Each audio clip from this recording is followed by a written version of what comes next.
When we talk about cancer, this is an area that you have a particular amount of expertise and I think some unique context. So you were deep in the belly of conventional intervention for cancer, right? You're doing, I think, some chemotherapy research. Can you talk about that experience? Yeah, my endocrinology metabolism background was quickly pulled me from kind of hormone medicine into the cancer realm. And so I started doing drug development around the interaction of hormone pathways and cancer. And this became, a very incredible journey into understanding for the first time what cancer was, because I had been told that, cancer is a genetic disease. A single cancer cell has an average of about 20,000 unrepaired genetic injuries in it. Knowing that, we just assume, well, that's ground zero for the cancer development, is all these genomic breaks. But what we leave out of that story is that your DNA breaks every time you go out in the sun, to the tune of millions of breaks across the body, if not billions of disrupted base pairs, and you go and repair that very quickly. So it can't really be a genetic injury that is the beginning of the cancer process. It must be an issue of repair. Let's start to ask, how did you get here? And is there an option to go back upstream? And can we take you to a place where you were prone to collapse, and we can take you to a place where you're prone to repair? And one of the most powerful things in kind of creating this space and reversing the fear paradigm is helping each individual understand how tiny this tumor is compared to them. So you have one tumor cell, and you have 59 trillion other cells that are in their full state of health. And yet we let this one cell become your identity. It is actually the loneliest cell in your body. And in its loneliness, it accumulated damage.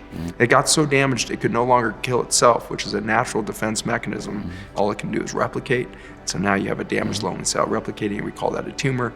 And then we make up these stories about cancer and metastases and all these things, when in fact, you just have a lonely population of cells looking for a home. And now this cancer has taken over your psyche and your sense of self and your sense of ethos and your plan and everything else.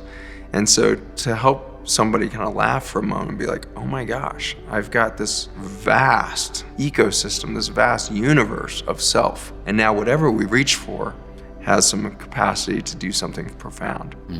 And if we can connect a cell back to its original organism, it immediately eliminates itself to allow a stem cell to come in and regrow healthy tissue and expand into a more vibrant, more healthy human being on the flip side of that. I have seen chemotherapy heal patients, but I've also seen that exact same chemotherapy for that exact same tumor kill somebody very quickly. And so the difference, I believe, comes down to what have you reached for that tool to do? If you're reaching for the tool of chemo, surgery, radiation, for fear and desperation, your chance of survival is extremely low. If you instead come in a sense of power, of I am a light force, I am a force of life that is so much greater than anything in this exam room or this operating room or this CT scan. I literally glow with joy, with love for my family, for life itself. Maybe I'm depressed and that glow is diminished, but I remember having that glow. And now I'm gonna go and realizing that I have 50 trillion healthy cells that just need a little space away from this injured cell population. I just am gonna use this chemotherapy for a moment to knock that down, and then I'm gonna surge. Totally different paradigm than doc says I'm gonna die and this is all I've got. So out of my last desperate hope, I'm gonna grab onto this drug. And so we have to really be cautious about how we explain these tools to patients so that it doesn't dwarf their power. Their power is I am here right now. And if I'm gonna set intention for another right now, I can do crazy cool things.